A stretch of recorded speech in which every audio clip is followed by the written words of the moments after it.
Hello everybody again, I'm Claire and this is Lava Kite Ranch, and today I thought I'd do a quick video because I was looking for some inspo after we've had a bit of rain on the Three Sisters and how you can mix that up and make it work for you in your either raised bed or garden of some kind where you want to grow some corn and a vining crop like, well, I've got cucumbers, but you can do pumpkin is the most common one, or zucchinis or any sort of thing like that, squash, and a nitrogen fixing crop, so beans and peas and things like that. So I thought I'd show you mine, and it's very, very windy here. We've just had rain, so my hair's blowing in my face a bit, but anyway, let's get into it, shall we? Here we are in the raised bed area, and you can see the corn over the back there, and there's a bit of a trellis there where I was growing tomatoes last year and actually grew snow peas this year, so there should be quite a bit of nitrogen in that soil already anyway. And of course I refreshed the bed with some compost and put a little bit of mulch down, not very much this year, but I just actually put the snow peas down that died when it heated up, so just to get some more minerals and so forth into the soil that the snow peas had taken up has now turned into food for these plants. So we've got the corn in here, and in between the corn is the bean plants. I've got a couple of bush beans as well as some pole beans. I can't actually remember the variety I used. I think one is a noodle bean and the other one, I can't remember what I put in there now, and I didn't label it, of course, because I never label anything, and I like that sort of mystery, like what did I plant here? A little bit of a disorganized mess, but anyway, so there's about 20 odd corn plants, about the same in bean plants. There's a couple of different varieties of bean. They're all sweet corn because I haven't grown any popcorn this year. We normally do, but I haven't. We haven't had luck with it in the past either, so I'm hoping the sweet corn's a bit more productive, which it has been in the past. And I haven't grown any corn for flour yet, which I do intend to do one day. But anyway, this is our second crop of corn. We've got another much bigger crop in another bed, but everywhere I grow corn I do this sort of system, so that you're providing the corn with nitrogen. And also down in here are all the vine plants, and they're all cucumbers, different varieties of cucumber. I'm not sure what varieties they are because it was just a mixed bag of seeds that I bought, so it'll be interesting to see what cucumbers come out of that. And you won't be able to save that. Well, you could save them for seed, but they probably will be a bit of a crossbred, because there's a broccoli plant that I actually cut down to the base and it's come back again. But anyway, yeah, so if you cut broccoli plants back, they come back again. Well, they do. I don't know if it's going to head up, but anyway, it might die in the heat before then, but because we've had the rain, it's doing all right. So it'll be exciting to find out what varieties of cucumber are actually growing in here. So the idea behind the Three Sisters is that the corn keeps the ground cool for the beans and peas, because they like a bit of a cooler soil, and also the corn doesn't mind a bit of mulch either.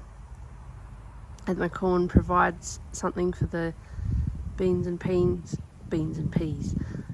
I meant to say, to grow on. So yeah, that's how that works. And they've been doing that for centuries in gardens to provide them. Normally they use pumpkin, and it provides them with some minerals and some starch food and carbohydrate and some nutrition and some protein from the beans and peas, so it'll keep you alive for a while. It's a bit of a survival garden type thing. So it'll be interesting to see how much harvest we get from this. This is quite a young patch. The other patch is a lot older, but it's not looking as good at the moment. Not really sure why. It should be, but the corn's just looking a bit, I don't know, maybe because of the drought. We did just have some rain, so it might have picked up. I haven't even been to have a look yet, but it's still producing. It's just didn't look very nice, so I thought, no, I won't do that video, put that on video. But this one's looking a lot nicer. It is in a bit of a shady position, but it's sun facing, so it gets the morning sun, and then the afternoon it's shaded, but it's still got lots of light access, if that makes any sense to you. Whereas the other one is in pretty well full sun, so I'm wondering whether it's just got a little bit burnt on the leaves. Well, it has a little bit of leaf burn and stuff, just because it's been so hot here. So yeah, I thought we'd show this one that's a little bit nicer looking, and yeah, I will keep track of what we harvest out of these beds. The other one's got white cucumbers that I will be keeping for seed, because they're actually probably over 100 meters away from this bed, so they shouldn't cross-pollinate with these, so we should get a true to type cucumber. If we don't, that's fine. I don't mind experimenting as well. And also with your cucumbers, don't plant them too close to your pumpkins, or you'll get an odd fruit that doesn't taste very nice. So our pumpkins are placed about 200 meters away from the cucumbers, so they don't cross-pollinate. And we've got some flowers and stuff down there to attract the pollinators over there, and we've got stuff in other beds to attract the pollinators for here, so we should end up with quite a bit of fruit. The zucchinis are producing at the moment, and the white cucumbers are producing at the moment. We just harvested 3 zucchinis the other day, so the more you harvest with zucchinis, the more you get. They'll keep flowering and producing, the same with most things. The pumpkins we tend to leave though until the first frost if we can, because I find that makes them a bit sweeter. Someone said ages ago that they don't store as long. We don't find that. We find that we normally have enough pumpkins to get through the winter and the hottest parts of summer, and then by the time they've produced again, I think we have like a shortfall of time where we don't have pumpkins, simply because we eat them all for about a month maybe. But that's okay, because we've got other things that are coming in, so we don't find that we have a problem with storing the pumpkins. As long as they're in a cool, dark area, they'll last 6 months or more. We haven't seen a gross one yet, so we haven't gotten sick either, so that's a good sign. But yeah, that's this bed, and I hope this gives you something to think about with what you could produce in here. You could do peas, like I said, or beans, depending on your climate too, and any sort of corn. So you've got different types of corn. You've got your flour corn that you would use to make flour. You've got your popcorn, which is not this one, you'd use to make into popcorn, and your sweet corn, which is like the stuff you buy in the store. And then you've got different colours as well, and all sorts of things. These are just a normal yellow corn. They are not GMO, because you can't actually buy GMO seeds, but they were organically produced. Dear me, I've got a frog in my throat.